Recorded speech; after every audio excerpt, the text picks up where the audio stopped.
I was in Ghana recently, and I have to confess to the Nigerian Minister of Finance here, Wale Edun, who's joined us this morning, that the jollof rice was actually better. So I'm sorry. Any thoughts? I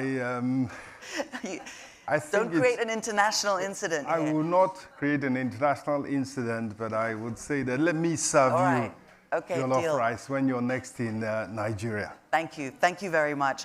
We just have you for a few minutes. And Minister, I'd like to ask you, what is your macroeconomic outlook for Nigeria? We are on the way up. The trajectory from where we are now, relatively stagnant growth for the last few years, but now we have a new team in town. President Bola Ahmed Tinubu won the election in February, and he was sworn in May. And his goal is rapid, sustained, inclusive growth that will lift the country out of poverty, and that will also lift the subcontinent and, in fact, Africa as a whole. How will you unlock that growth? Investment. In the past, it has been, as we all know, a reliance on the raw material endowment, a reliance on oil revenues. This time around, it has to be through investment. Investment in production in Nigeria. It has to be based on adding value to the raw materials. And by that, you get not just growth, but we are also aiming at inclusive growth. Women, young people. You mentioned the oil sector. How are you approaching the just energy transition as Nigeria? I think, Zain, you've said it all. It has to be a just transition. We all know that Nigeria, along with so many other developing countries, is not a major contributor to greenhouse gases and climate pollution and so forth. So in moving to a greener future, cleaner energy, we have gas, and that is accepted as a transition fuel. What policies are you going to put in place to get there? We are focusing on gas. We have outlined a decade of gas as what to invest in and what to use. Even we have changed from fuel, from petrol, to CNG and to LNG as a source of transportation fuel. So that's the direction of travel. The Kenyan president, His Excellency William Ruto, was here at Unstoppable Africa yesterday, and he talks a lot about a new deal for Africa, essentially challenging rating agencies about how they unfairly assess Africa, and the risk on the continent is just too high that leads to stifling growth and high interest rates. What's your view on a new deal for Africa? I think it's just symptomatic of why perhaps we have not had the investment that we need. There's an asymmetry. So there is a view of Africa, a view of what is on ground in Africa that is different from what is perceived from abroad. So what we do have to have is we, on our own part, I think, have to tell a better story. We have to give more information. So if you want to attract investment, don't just give a one-page analysis of raw materials and opportunities. Dig deep and provide a book of data that allows investors to make a decision to come in and invest. Is there the political will to do that? To change the entire financial apparatus? I would say, for one, in Nigeria, definitely there is. And if you look at the African Free Trade Act that has just come into being, I think Africa as a whole has the political will to do what it takes to attract investment, to grow the economy, create jobs, and reduce poverty across the board. How does Nigeria intend to create jobs? Investments.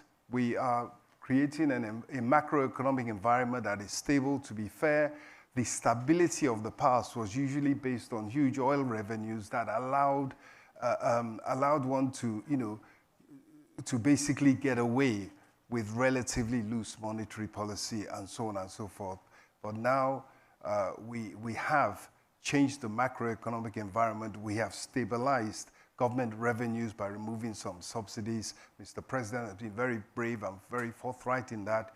He has made the exchange rate situation one in which we are on the path to a freely available foreign exchange for investors both to come in and go out.